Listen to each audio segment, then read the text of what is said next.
Welcome to The Cricket Historian, a podcast where we explore the lives of cricket legends who have left an indelible mark on the game.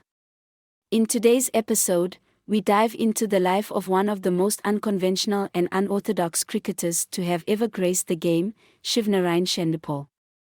Chanderpaul's career spanned over 2 decades, during which he established himself as one of the most reliable and consistent batsmen in the world. He defied all norms and conventions with his peculiar stance and technique, yet he managed to become a master of his craft, scoring over 20,000 runs in international cricket. But who is the man behind the unconventional batting style? In this podcast, we take a closer look at Chanderpaul's life, starting from his childhood and early years in Guyana, to his rise through the ranks and his best performances on the field. We explore what made Chanderpaul so special as a cricketer and why he was feared by bowlers all around the world.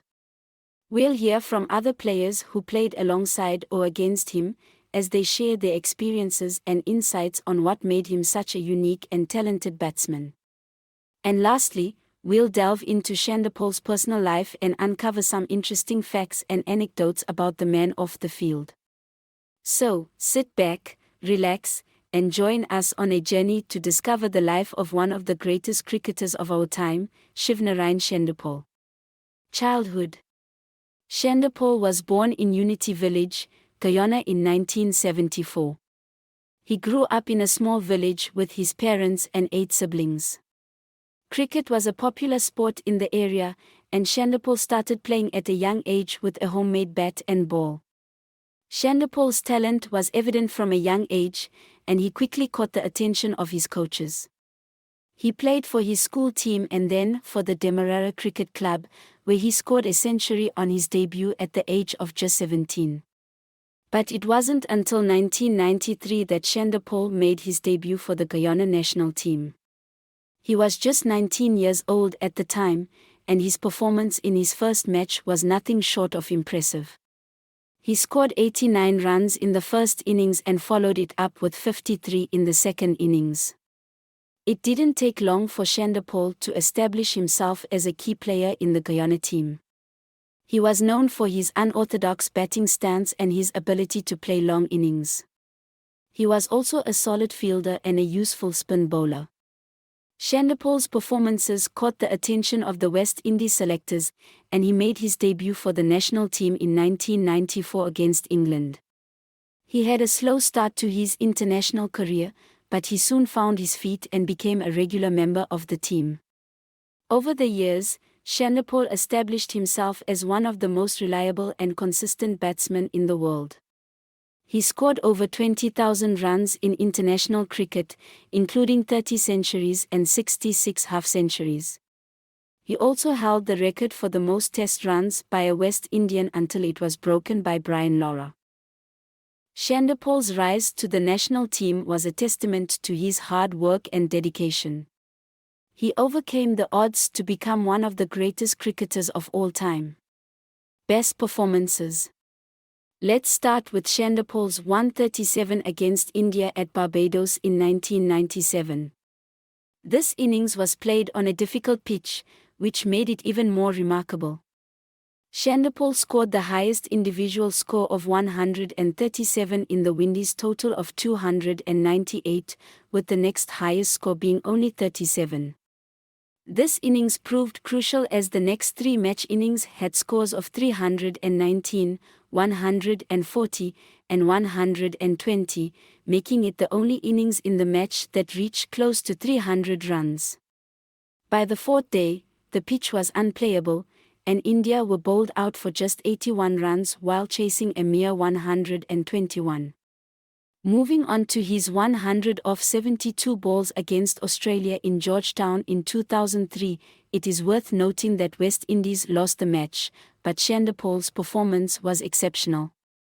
He came in when the Windies were struggling at 47-4 and scored a century off just 72 balls, the 3rd fastest Test century at that time. It was an impressive display of attacking batting, but unfortunately, it wasn't enough to help West Indies win the match. Another great innings was played by Chanderpaul against India in 2011 at Rizzo.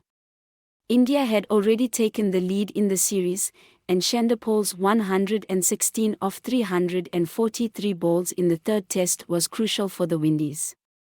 Walking in at 40-3, he batted until the end and helped the team reach a respectable score of 322, erasing India's lead of 143 runs. Despite India needing only 180 runs to win, they decided to draw the match and maintain their 1-0 lead in the series. In 2008, during Sri Lanka's tour of West Indies, Chanderpaul played an important role in the first ODI at Port of Spain. Chasing a target of 236, West Indies was struggling at 109-3 in 27.4 overs, with the ninth wicket falling at 219 and only 7 balls left. Chanderpaul then hit a 4 off the last ball to make it 13 needed off 6 balls. With 10 needed off 2 balls, he hit Chanderpaul for a boundary and finished with a 6 off a full toss, completing one of the greatest heists in ODI history. Finally, Chanderpaul's 149 of 136 balls against India at Nagpur in 2007 was a masterclass of batting. In the first ODI of the series, India had set a target of 339, but Chanderpaul's innings nearly brought West Indies to a victory. Opening the innings, he batted through to the end and scored 149 off just 136 balls, with the second highest score being only 40. Although West Indies needed 20 runs off the last over, they could only manage 5 runs, but Chanderpaul's innings remains one of his greatest performances ever. What made him special? Chanderpaul's career spanned over 2 decades, during which he amassed over 20,000 runs in international cricket. He played 164 test matches for the West Indies, scoring 11,867 runs at an average of 51.37. He also played 268 one-day internationals, scoring 8,778 runs at an average of 41.60. One of the most remarkable aspects of Chanderpaul's career was his ability to perform consistently in all conditions. He was a master of batting on difficult pitches, often scoring runs when other batsmen struggled. He was also a fantastic player of spin, which is evident in his record in subcontinental conditions. He averaged over 70 in test matches played in India, and over 100 in Bangladesh. Chanderpaul's unorthodox technique was another factor that made him a special player. He batted with an open stance and had a crab-like shuffle across the crease, which made it difficult for bowlers to find his stumps. He also had incredible hand-eye coordination, which allowed him to play shots that other batsmen would not attempt.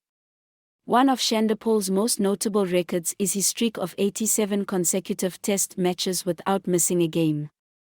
This streak lasted from 2000 to 2006 and is a testament to his fitness and durability. He also holds the record for the most test runs scored by a West Indian left-hander, and he is the first Guyanese player to score over 10,000 runs in Test cricket. Chanderpaul will be remembered for his contributions to West Indies cricket, both on and off the field.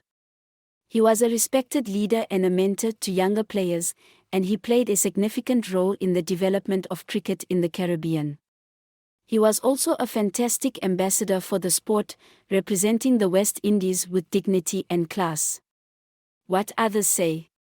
First up, we have former South African bowler, Alan Donald. He once said, "Chanderpaul is a real fighter. He doesn't have a textbook technique, but he is incredibly difficult to bowl to. He has an incredible ability to read the game and knows exactly what the bowler is trying to do. He's a true legend of the game." Next, we have former Australian captain, Ricky Ponting. He said, "Chanderpaul is a very underrated player. He was never given the credit he deserved for his performances. He was a fantastic batsman, especially in tough conditions. He was a real thorn in our side during the 2003 World Cup." Former Pakistani bowler, Shoaib Akhtar, also had high praise for Chanderpaul. He said, Chanderpaul was one of the toughest batsmen I ever bowled to. He had a unique technique, but it worked for him. He was always tough to get out, and he would bat for long periods of time. He was a real challenge for any bowler. Finally, we have former Indian captain, Sourav Ganguly. He said, Chanderpaul was a brilliant batsman. He was so difficult to bowl to because of his unique technique. He was a fighter, and he would always put up a strong resistance against any bowling attack. He was one of the best players of spin bowling that I ever saw. Personal life. Chanderpaul got married to his wife Omites in 1996, and the couple has 3 children together. His elder son Shivnarine Chanderpaul has also followed in his father's footsteps and is a promising cricketer himself. Chanderpaul is known to be a family man and is very close to his wife and children. He often credits his family's support as one of the key factors in his successful cricketing career. Off the field, Chanderpaul is known to be a private person and prefers to keep his personal life away from the public eye. However, he is known to have a few hobbies that he enjoys in his free time. Chanderpaul is an avid fisherman and enjoys spending time fishing with his family and friends. He also enjoys playing table tennis and is a skilled player in the game. After a long and illustrious cricketing career, Chanderpaul retired from international cricket in 2016. Since then, he has been involved in coaching and mentoring young cricketers in his home country of Guyana. Apart from cricket, Chanderpaul is also involved in various charitable activities and has been known to donate generously to causes close to his heart. Conclusion. Thank you for tuning in to The Cricket Historian and joining us on this journey through the life of one of cricket's greatest legends, Shivnarine Chanderpaul. We hope you enjoyed learning about his early years, his best performances, what made him special, and his personal life. Chanderpaul's unique style of play, grit, and determination made him a fan favorite and a true legend of the game. We hope that this episode has given you a greater appreciation for his contributions to the sport. If you enjoyed this episode, please like, subscribe, and leave a comment letting us know your thoughts. Your feedback helps us to continue to create content that you'll love. If you'd like to support our channel and help us create more episodes like this, please visit buymeacoffee.com/crickethistory to buy us a coffee. Your support means the world to us, and it helps us to continue to bring you fascinating stories from the world of cricket. Thank you for listening to The Cricket Historian, and we'll see you in the next episode.